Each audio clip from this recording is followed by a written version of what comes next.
Welcome to this high-level panel event on strengthening synergies, accelerating action, which is co-organized by the Government of Netherlands and Stockholm International Water Institute, SIWI.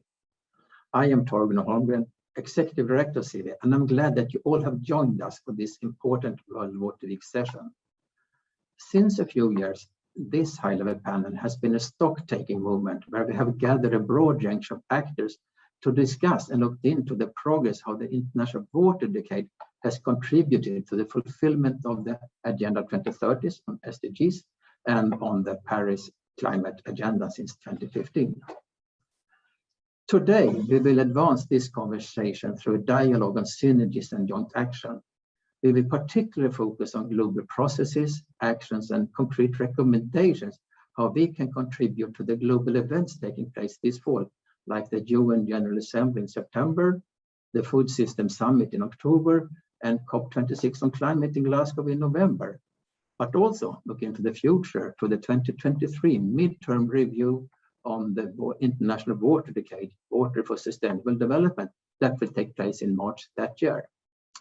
But before we hear more about these international and global processes, I'm delighted to invite our first moderator, Mr. Henk Oewink, the Special Envoy for International Water Affairs of the Governments of Netherlands. Please, Henk, you have the floor. Thanks very much, Torkney. I'm thrilled to be here today.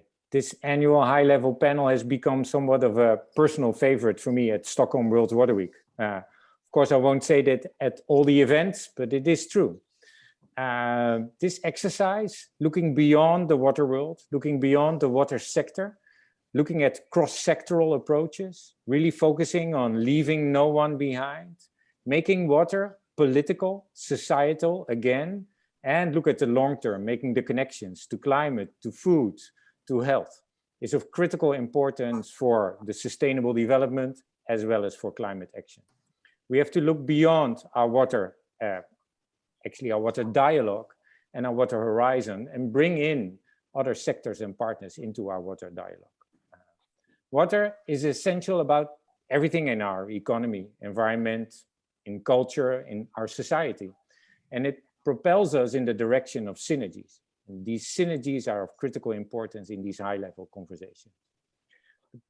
I have a great lineup of panelists, but before I'll introduce them, we'll hear a message from my dear colleague, Ms. Kitty van der Heijden, Director General for International Cooperation at the Dutch Ministry of Foreign Affairs. Kitty, the floor is yours. Your Excellencies, ladies and gentlemen, let me start by thanking the Stockholm International Water Institute for once again organizing the Stockholm Water Week. Even after 30 years, this is still the most influential water conference of the year. Last month, parts of the Netherlands, Germany and Belgium experienced devastating floods. Events like these will likely become more frequent and intense. They are a stark reminder that climate change affects us all. They are a reminder too that climate change manifests itself most visibly through the water cycle. We are seeing more droughts, more floods, but also melting glaciers, sea level rise and storms. The floods in Western Europe took many by surprise. Climate change is happening all around us. Past patterns are no longer a reliable basis for predicting future ones. And the latest IPCC report sets out loud and clear the urgent need to tackle climate change. But the machinery for an all-of-society response isn't functioning quite yet. Not in Western Europe, not in China, Sudan, or any of the other places recently affected by flooding and drought. But water is not our enemy. Water underpins all of our social and economic activity. Without water, food production stops. Cities cease to function. Economic activity grinds to a halt, and fertile land turns into a desert. If we embrace water's multiple value in the most inclusive way possible, we can make water the enabler, the leverage, and the entry point for the resilience we seek. It can be a catalyst for entire sustainable development agenda.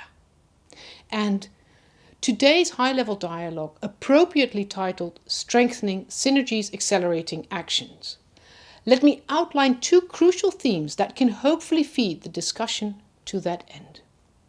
Firstly, the COVID-19 pandemic has affected the world in a way we haven't seen for a very long time. It has reminded us that water is truly at the heart of our society. Lack of access to safe water and sanitation, combined with too much, too little, or polluted water, is creating unprecedented risks and vulnerabilities. And so, in our post-COVID response, we must prioritize access to water for personal hygiene. Learning to value water will unlock the synergies and accelerate the action we are all working on. It will bring about better health, improved food security, more effective climate action, and less migration.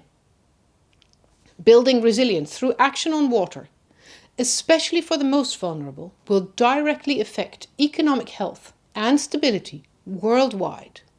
And that is why we as the Netherlands continuously urge the international community to step up their game to accelerate the implementation of SDG 6 and the other water-related SDGs. Secondly, because water is as an essential enabling for coping with the effects of climate change, we have to involve all stakeholders. The SDG 6 Global Acceleration Framework is very clear on this point. To scale up concrete actions by different actors in the areas of financing, data and information, capacity development, innovation and governance, we must become radically inclusive. We need integrated approaches, new partnerships, and a long-term strategy in order to achieve real and sustainable progress. The UN Water Conference in 2023, co-hosted by the Netherlands and Tajikistan, will give a voice to all stakeholders so that they can meaningfully contribute and take part in determining and developing the process and the content. Multi-stakeholder participation is required to make commitments, share lessons and experiences, and form partnerships at all levels. Consultation and dialogue, increasing participatory engagement and partnership, will help us find cooperative solutions and actions, and in the end, deliver benefits for all. Ladies and gentlemen, the IPCC report has clearly shown that we are heading in the wrong direction. The time for talking about options is truly over. It is either now or it is simply too late. Thank you. Yeah, thanks so much, Kitty, for this spot-on message, the importance, but also the opportunity of water, but also the urgency. No time to waste, to be radically inclusive for climate action. Before we dive into our first panel discussion, I have some basic information about today's event. It's an hour-long event divided into two panel discussions. Henk Ovink, Water Envoy for the Kingdom of the Netherlands, will moderate the first panel, and SIWI's Jennifer Junn will moderate the second panel, as well as offer the summary and closing remarks. During the event, we invite you to share your questions and comments in the chat box found at the Pathable platform. With the first panel and our panel members, we look broadly at some of the key global challenges, looking on climate, food, and health. 3 representatives have been invited to share with us the most important priorities and challenges, and also identifies areas of synergies between the global agendas they represent. I will also ask for their thoughts on where and how the water community can best support their goals in the recognition that we are all working towards the achievement of the 2030 Agenda and the Paris Agreement. But let me introduce the panel first. And thanks for joining. Nigel Topping, the UK high-level champion for global climate action. He was previously CEO of We Mean Business, a coalition of businesses working to accelerate the transition to a zero carbon economy. And prior to this, he was executive director of the Carbon Disclosure Project. Nigel, thanks for joining us. Second, Agnes Kalibata, the UN Secretary General's Special Envoy to the 2021 Food Systems Summit. She's also president of the Alliance for a Green Revolution in Africa, AGRA, and previously served as the Rwanda Minister of Agriculture and Animal Resources. Agnes, it's great to have you on this panel. Thanks for joining. And last but definitely not least, Maria Neira is Director for the Department of Public Health and Environment at the World Health Organization, and formerly was Vice Minister of Health and Consumer Affairs in Spain and President of the Spanish Food Safety and Nutrition Agency. 3 amazing leaders in their own field, but also looking beyond their silos they often find themselves, and definitely find a connection with water. I have 3 questions for each and every one of you. First is, what are the most pressing priorities in the area of climate action, Nigel, food systems transformation, Maria, and global, Agnes, and global health, Maria? But first, Nigel, what are the most pressing priorities for climate? Thanks, Henk. I mean, well, as Kitty said, the IPCC report makes it clear it's either now or it's too late. So we think of this as 2 races, a race to zero emissions and a race to resilience. And so the most pressing priorities are in the race to zero, to halve emissions this decade. That means really accelerating the move away from burning hydrocarbons as a source of energy to renewables. It means accelerating the transition from combustion engine vehicles to electric vehicles, and it means ending deforestation. Those would be my top 3. Of course, there's a pathway in every single sector, but those would be the 3 headlines. And then in terms of resilience, it would be about really acting urgently in the 3 communities that we see most at risk: coastal and river-based communities, the urban poor, and smallholder farmers, who are the 3 communities who've done the least to cause climate change, but are the most impacted by it. So that's it, race to zero and race to resilience. Thanks, Nigel. Spot on. Agnes, what are your most pressing priorities in the area of food systems? Thank you so much, Henk. First of all, I subscribe to everything that Neja has said, because it's extremely related to what I'm going to say. And let me also underscore that we have a scientific group that has just published a paper on water for food systems and nutrition, just to underscore the importance of water in what we are doing. So the top areas that we are looking at from a food systems perspective is, of course, nourishing people as one of the most important question, addressing the challenge of hunger, nutrition, and diets.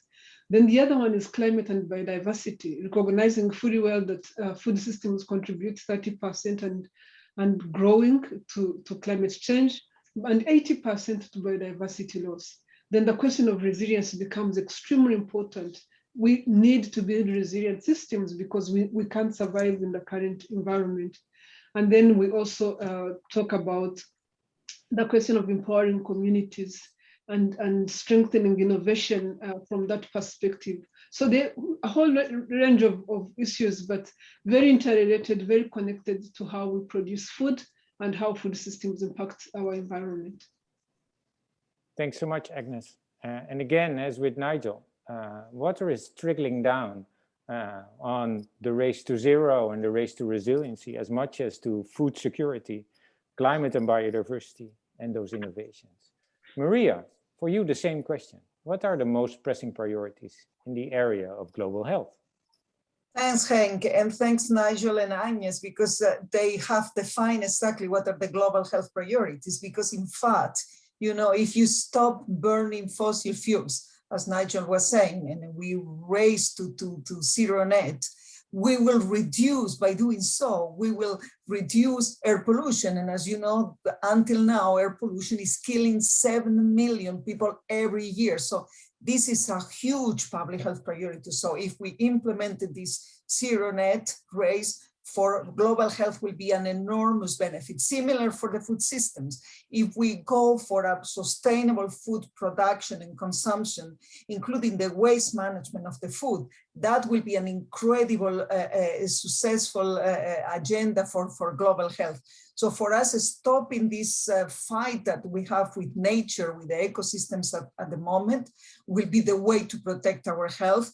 Protecting the quality of the air we breathe, that will come with renewable energy and less pollutant fuels, will benefit as well. Of course, we put a lot of emphasis as well in terms of priorities on the resilience part, on the adaptation. And for us, the fact that the health systems can reduce their own contribution and at the same time they can become more resilient, more climate, better prepared for coping with health issues is a priority. But the priority will be please implement the Paris Treaty because this is a public health treaty for us. Thanks so much, Maria.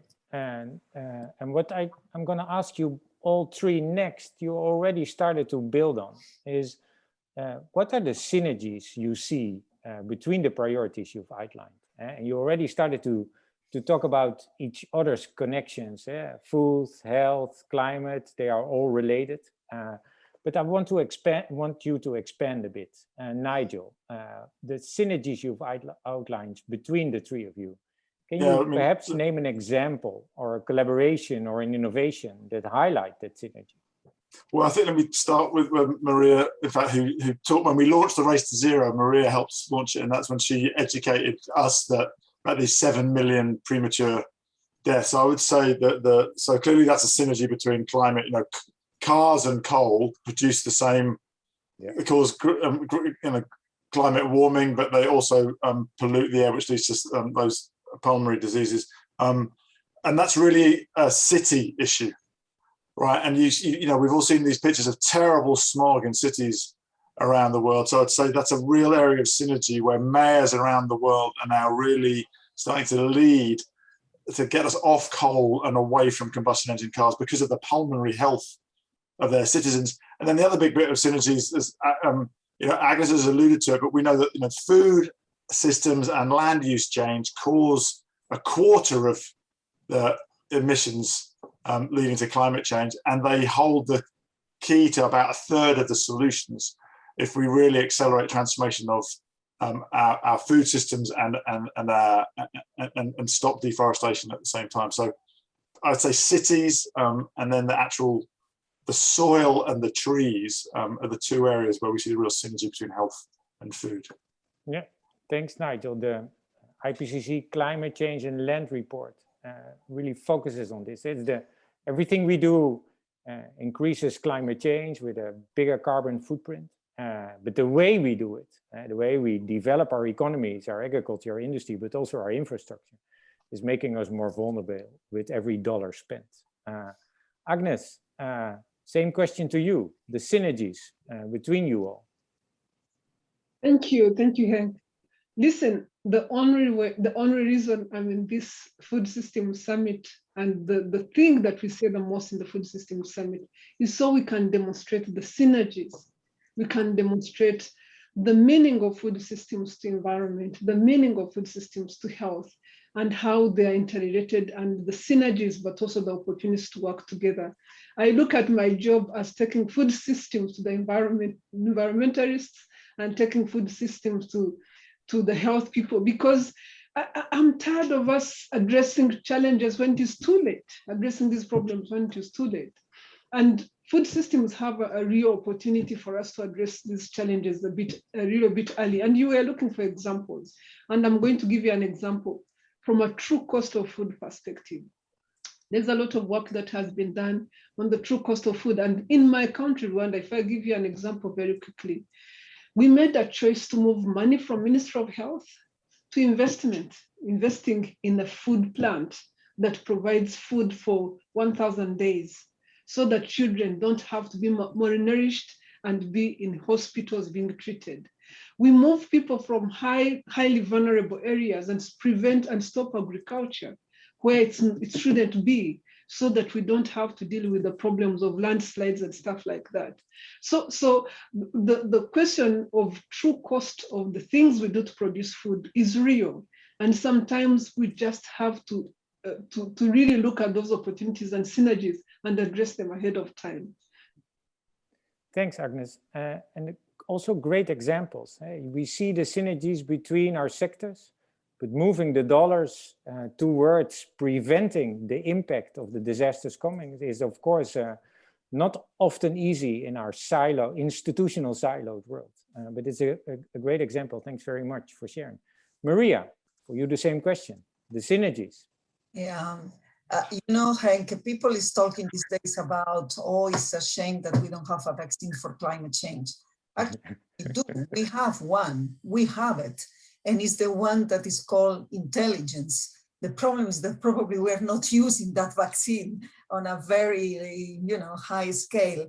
But if we were using that vaccine, the intelligence, the common sense, we will ensure that the sample that Agnes has just to provide is a common sense sample. I mean, of course, the health community will be with you, Agnes. If you wanted to convert us, it's done. We are already full converted, as we are converted as well on the issue of the fact that if you tackle the causes of climate change, in fact, you are not an environmentalist, you are a public health officer, a basic one. And let me give you a very good example. I think it's water. Now that nothing puts us more vulnerable than not having access to safe water and sanitation. So please, international community, society, our generation, please correct that absolutely mistake of not having access to safe water and sanitation. So let's take this opportunity of tackling climate change to put some good vaccine of common sense and intelligence in our society by providing good examples like this one of good synergies and multiplication of co-benefits or benefits directly that will be obtained if we stop the wrong things we are doing and we go in a more healthy, greener, and sustainable way. And it's possible, and economically will be very beneficial as well. Thanks, Maria. And you're so right. And we come from, 1.5 years of a global campaign on wash. Every world leader said, wash your hands, but it didn't change anything for the billions that still lack access to wash. So again, because we don't seek those synergies from the vaccine you presented us, Maria, our intelligence, it is at our hands. I'll turn the order around and come to my last question. And that is really about the water community. How can the water community show up in a stronger, better, more provocative or inspiring way in supporting your priorities and goals? Where are we most needed and how can we best help? Maria. Yeah, thanks, because it gives me the opportunity to start where you finish on the how frustrating is the fact that we are confronting a global pandemic where the most logic and basic recommendation to stop transmission will be wash your hands.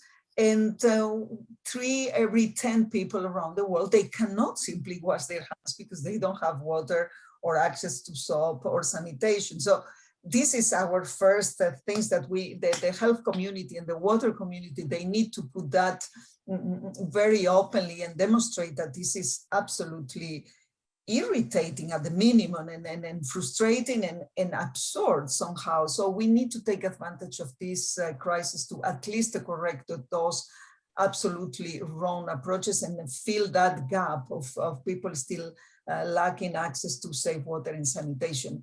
And second, I think the water community, more than ever, they have the opportunity now to link to climate change, because I think it's one of the most visible parts of climate change, the famous, when people talk about the water war, that will be the next one, which is very painful, but we need to stop that. And if we want to stop that, people will understand the connection between climate change and health and water. I think that can motivate enormously to create, to put more action and to make sure that the citizens will support us as well and put pressure on their politicians.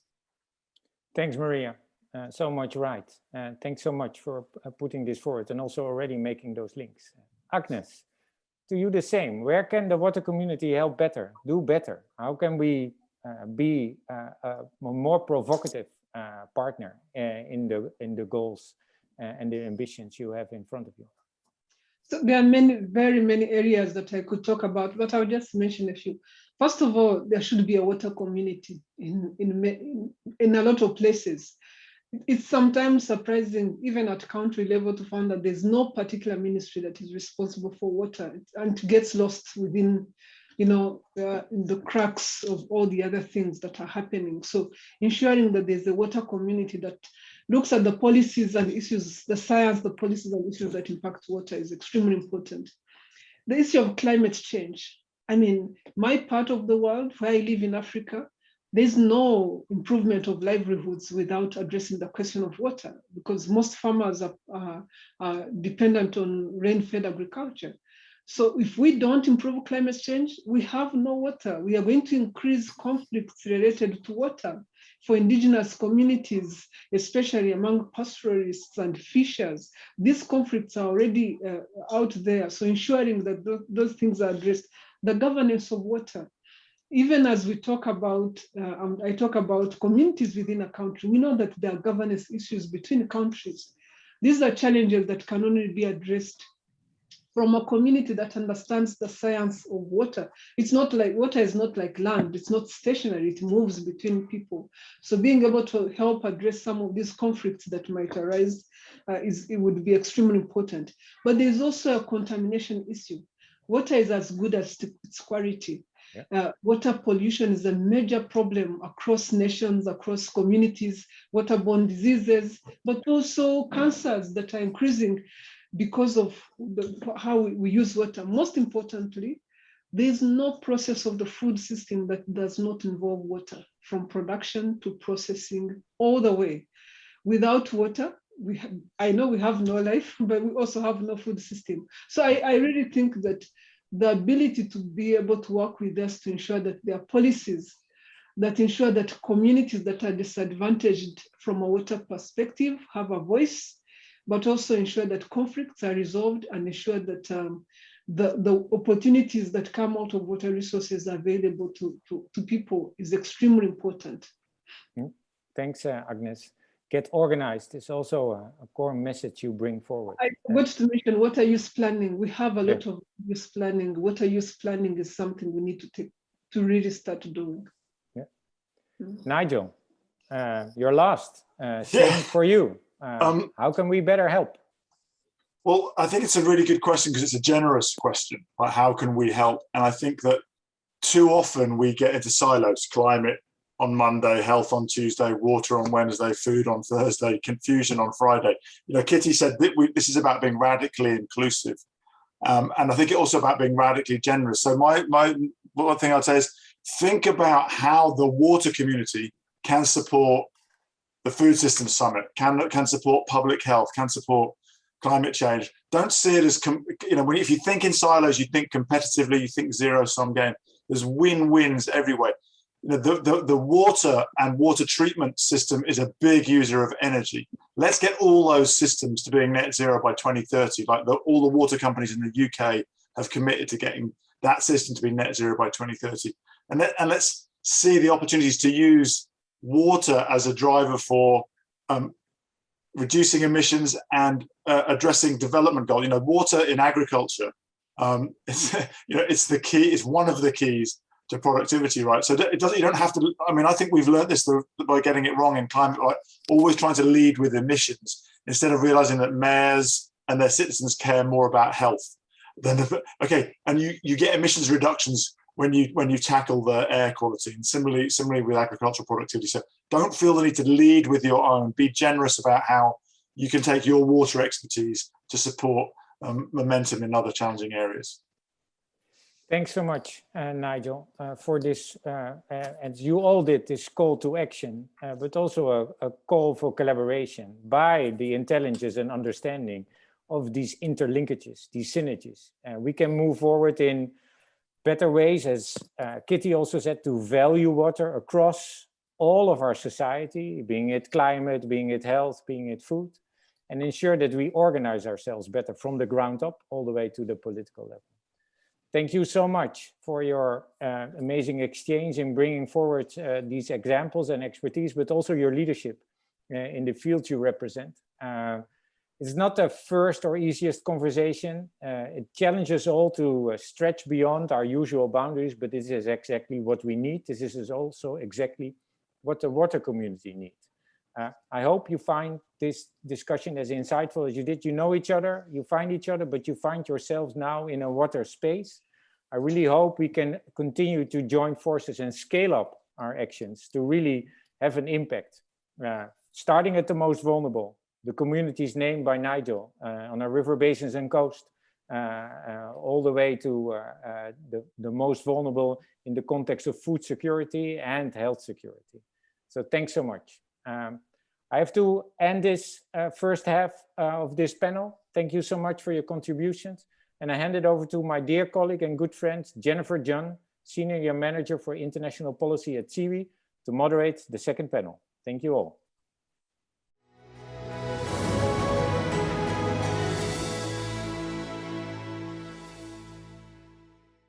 Thanks so much, Hank. That was a remarkable conversation. It was really interesting to witness the climate, food, and health priorities discussed in the same virtual room, and to see the blue thread of water underpinning each of these global issues in such a fundamental way.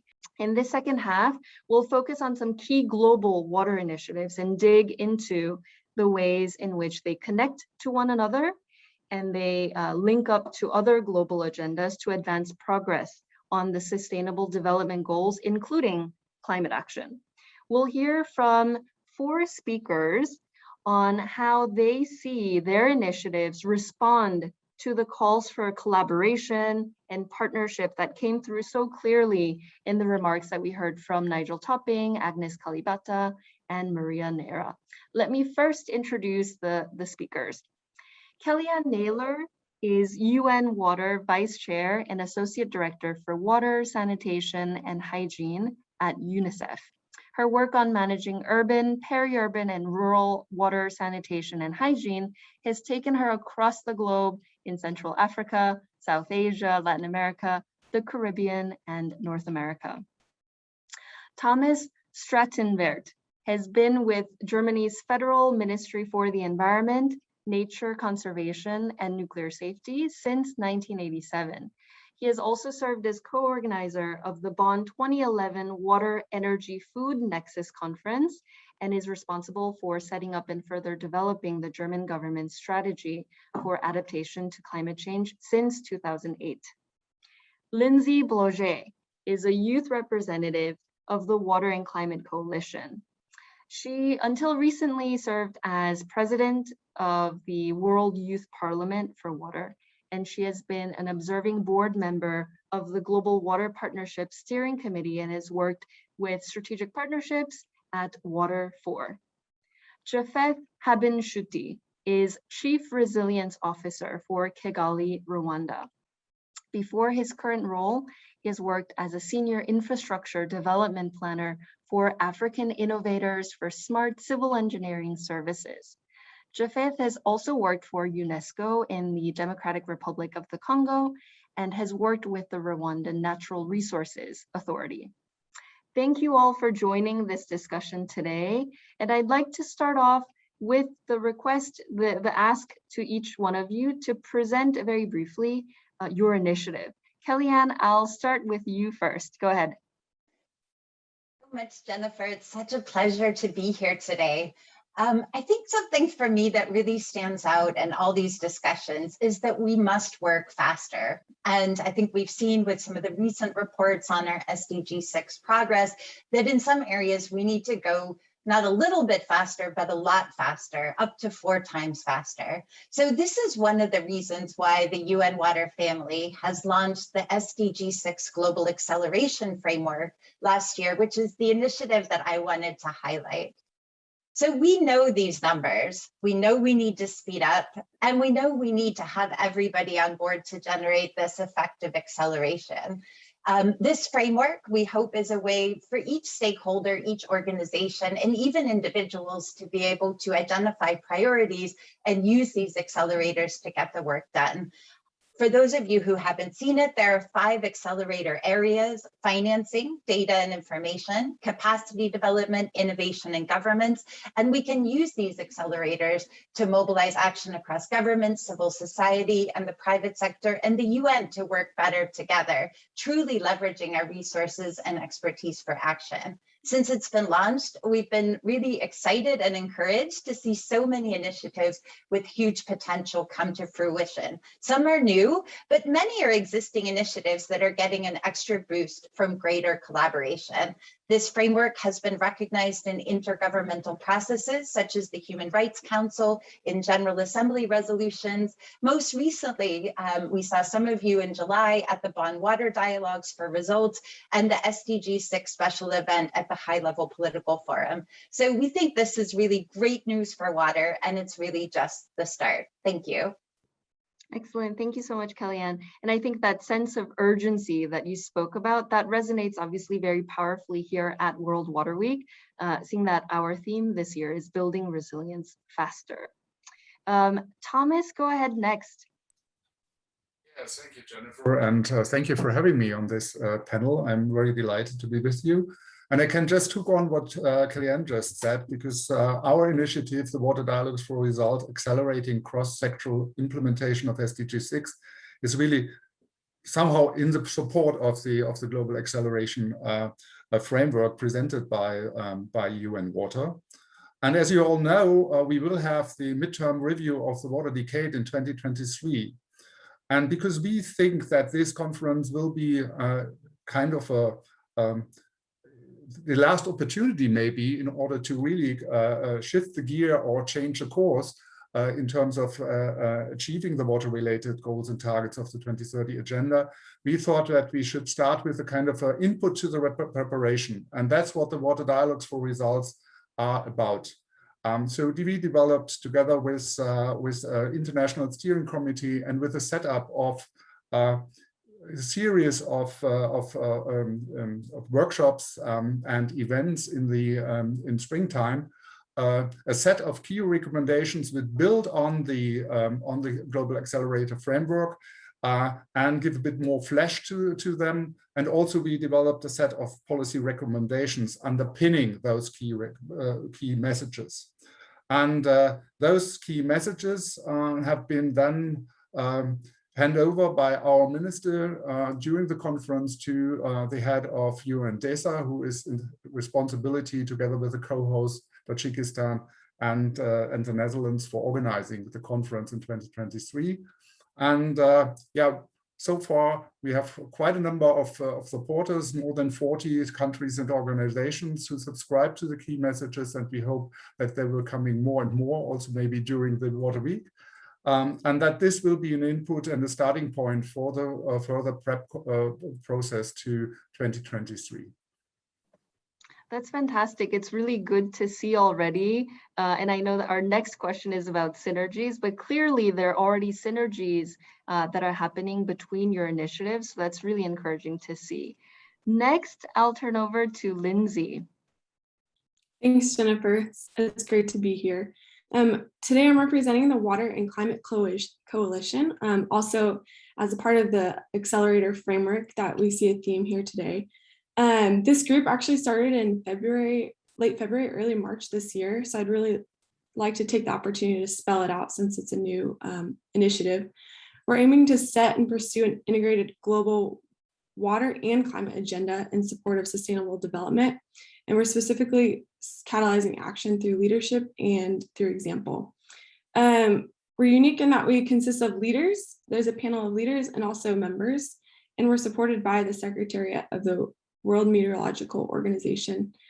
There's 16 of us leaders, panel members, and we provide practical guidance to the coalition through first developing and promoting an action-oriented global water and climate agenda.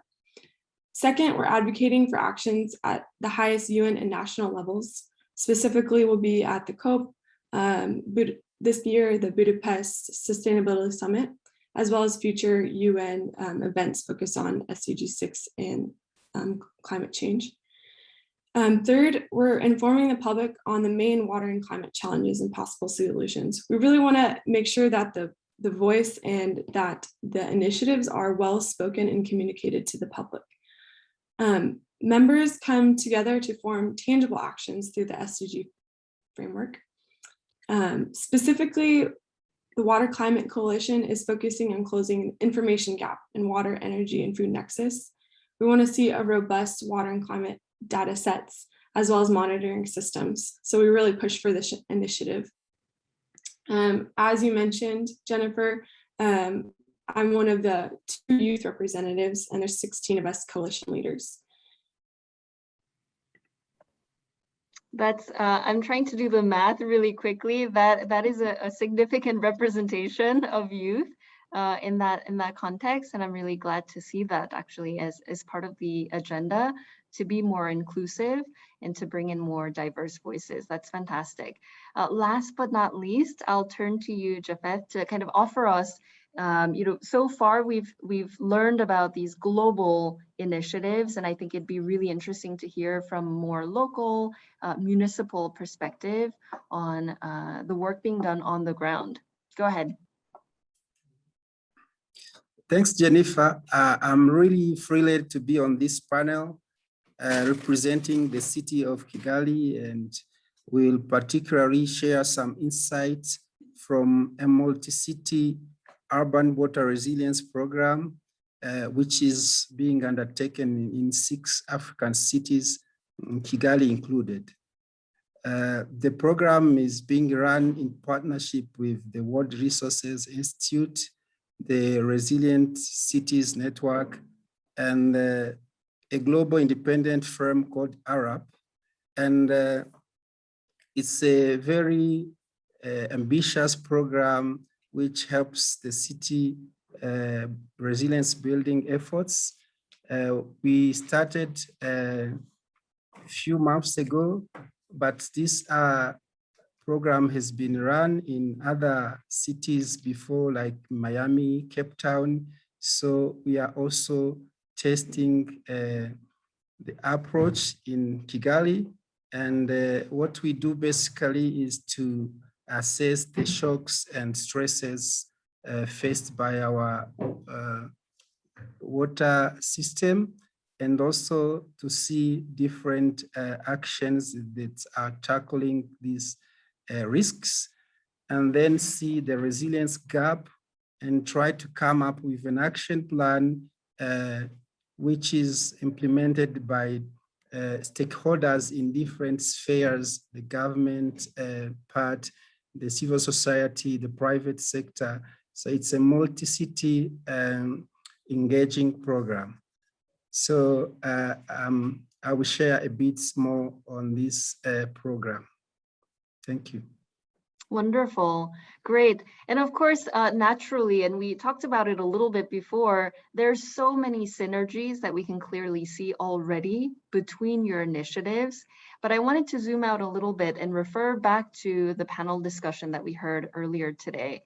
Having listened to some of the priorities that our speakers in the first panel spoke about, what are the synergies that you see? What synergies kind of jump out at you, and how does your initiative, and more broadly your organization, support collaboration and innovation around those synergies? I'll start with you again, Kellyanne, go ahead. Great, thanks. Thank you so much, Jennifer. And I think I just like to think of water as being pure synergy, because I think, we think of water kind of flowing through not only ourselves, but, industry, our food, and of course the water cycle. So I think this is just a perfect question to start off the week ahead. I think it's really been about shifting the thinking that SDG 6 is everybody's business, but also everybody's, in some ways, our business is also the business of the other SDGs. And I think this has been a learning process. I think we've had to learn new languages and learn new frameworks and be able to really build up this collaboration. So I just wanted to share a few experiences that we're having in UN Water with some of these specific synergies. And I think, as you said, we are already sort of synergies within synergies in this panel. So just within the global acceleration framework, I did just want to start first with really kind of calling out and making the link with what Lindsay talked about with the relation to climate change. And the last year's UN World Water Development Report was on the links between climate change and water. And this has spawned what I think is one of the most promising initiatives led by the World Meteorological Organization on the Water and Climate Coalition. I think when we look at food, again, another really timely synergy. This year we had a global dialogue in support of the Food System Summit with the idea to identify these water-related propositions that can be relevant to each of the 5 Food System Summit action tracks. And this way of bringing sectors together so that we really see that the results that that sector is trying to achieve depend on the same results that we're trying to achieve. I think this was a critical moment for really recognizing that food systems need to be in all water-related policy forums and the broader water agenda, and of course, vice versa. Lastly, on health, this is an area very close to my heart. And, you know, I think we've seen that during this pandemic, there's been so much work showing that water sanitation and hygiene services, as well as a well-managed water cycle, are really the first line of defense against disease and underpin public health more broadly. To accelerate progress in this area, under the Global Acceleration Framework, UNICEF and WHO have launched the Hand Hygiene for All initiative, which provides, uses this accelerator framework for actors to be able to work on hand hygiene that can be available everywhere for everyone. They've really capitalized on this moment of global attention to build a long-term commitment to sustain the gain on hygiene, which, if we look at the data, was an area that was very off track at the start of the pandemic. And today we're proud to say that over 35 countries are preparing national roadmaps to promote greater action and investments, making a positive step change for hygiene services at home, healthcare centers, schools, workplaces, and public places, including transport hubs. And I think this is that all of these initiatives have really showed how partnership is central to being able to achieve these results together. So these are just a few examples, but I think it really shows how synergies can be put into action with concrete results. Thank you. Excellent. That's really exciting to hear, Kellyanne. And on that point of results, Thomas, the floor is yours. I would like to refer also what was said in the first panel this morning, I think by Agnes, who underlined that there is a need for better and enhanced water governance in order to give water management a voice in the struggle with other sectors. So we all opt for integration of water into other policy areas and other sectors. But that needs also, in terms of governance, structures and institutions which are capable to do that. And therefore, I think that kind of independent, strong and capable water institutions and administrations are key for transboundary cooperation, for internal management, but also at the global perspective. And with regard to the UN system, for example, we also would strive for more coordinated action and more room also for member states to discuss within the framework about the priorities the UN system should address in terms of water.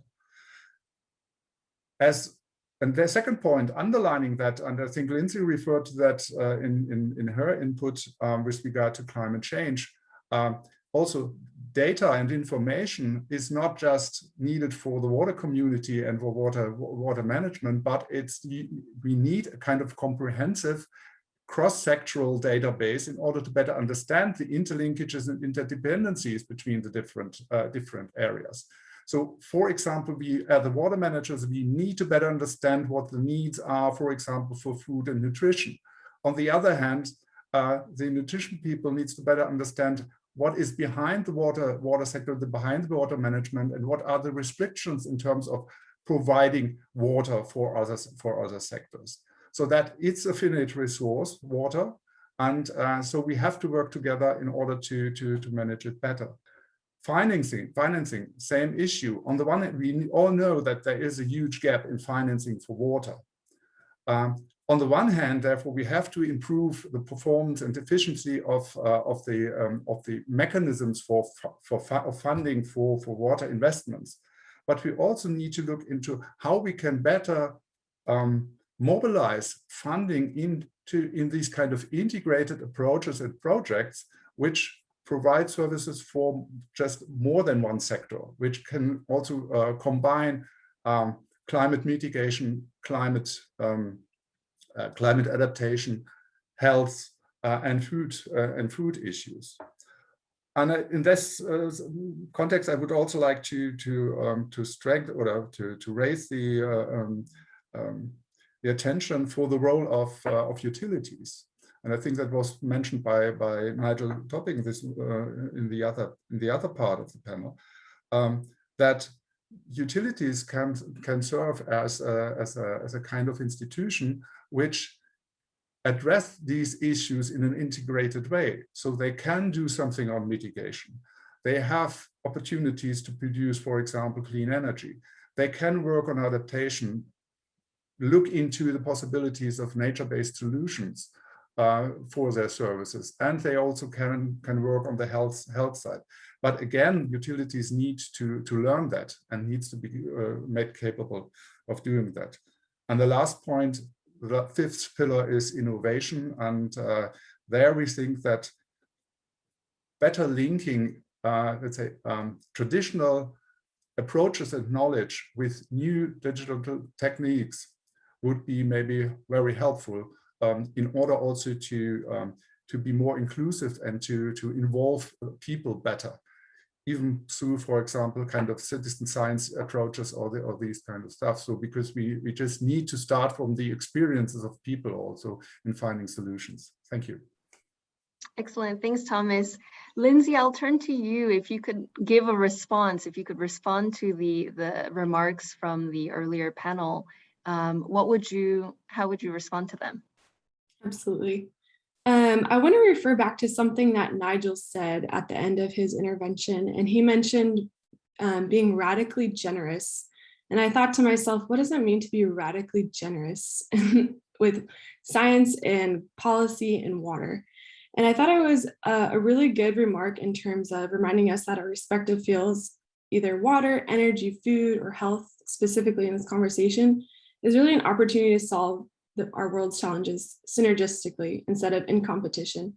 I know often in the water world, we talk about how climate change is kind of taking stage, in a way, sucking the air out of the room, and we're trying to make space. But I think that the Water and Climate Coalition is exactly that. It's a synergistic initiative to solve these water challenges together. We welcome all members of different types, including UN organizations, the private sector, scientific organizations, NGOs, and member states and civil society. That's one way that we are choosing to do this together. On a more practical level, in Synergy, the coalition is giving special focus on data, information, monitoring systems, and operational capacity within water and climate systems. This data we see as important in closing the gap that exists, especially for solving water, energy, food, and these health nexus systems. So just like we talked about how there was an example in the previous panel about how air quality was impacting health. In the same way, we want to provide more data that can show how these systems are interlinked and how we can really solve them. That's my point. Great, thanks, Lindsay. And Japheth, last but not least, of course, at the local city level, one can imagine that innovation, collaboration is the name of the game. What are some insights you can share with us on those synergies? Thank you, Jennifer. Resilience, we will be yielding multiple benefits on food and health systems, particularly in cities. In Kigali, we are using the city water resilience approach developed by ARAP to strengthen the synergies mentioned by previous speakers. And this approach provides a suite of tools to help cities grow their capacities to survive and thrive in face of water-related shocks and stresses.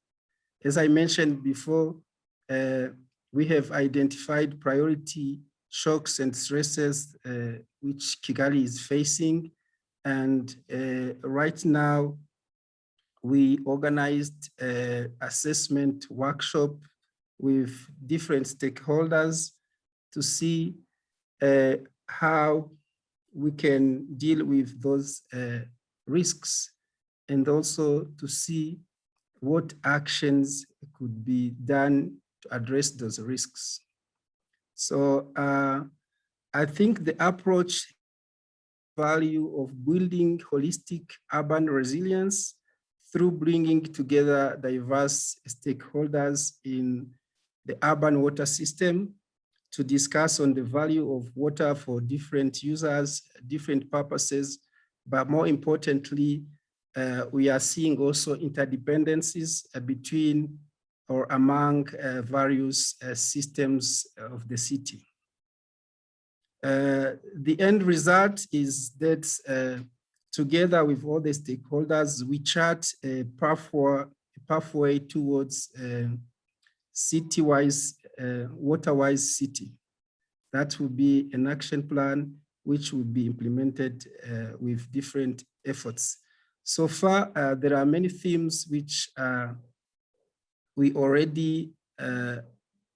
which are already coming up, including building local capacities and creating livelihoods around water. And this increases the stewardship of water infrastructure by the people they are serving. We see coordination among various stakeholders.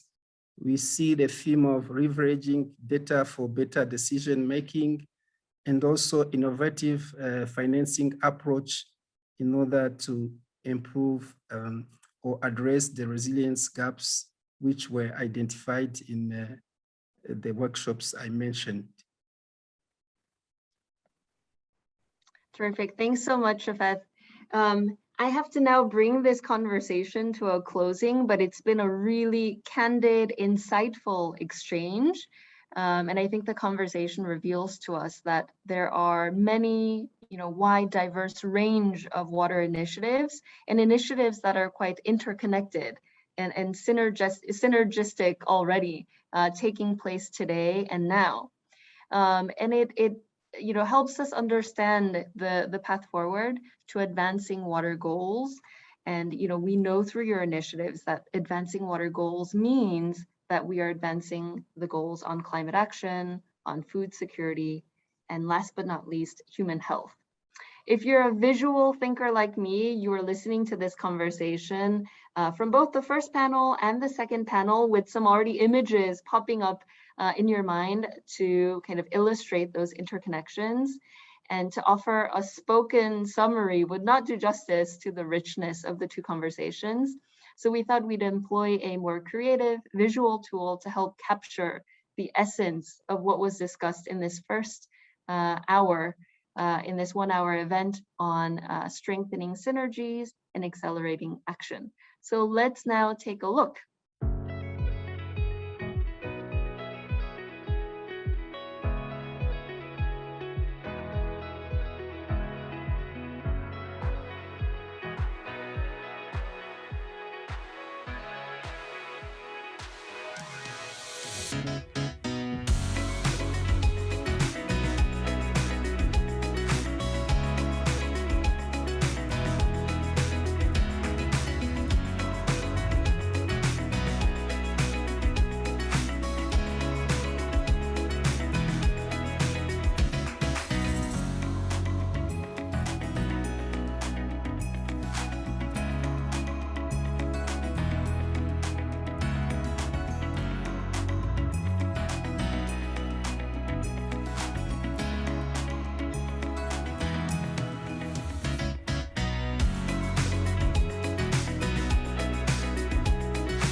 was a fantastic summary, and it really helps to see how the panel discussions connect to one another and for us to be able to take away the key messages from the conversations. And with that, I want to thank all of you for joining us for this high-level panel. We hope that this provided new insights on how we can strengthen synergies and accelerate action. Many thanks to our co-convener for this event, the Government of the Netherlands, as well as our brilliant panelists and my co-moderator, Henk Ovink.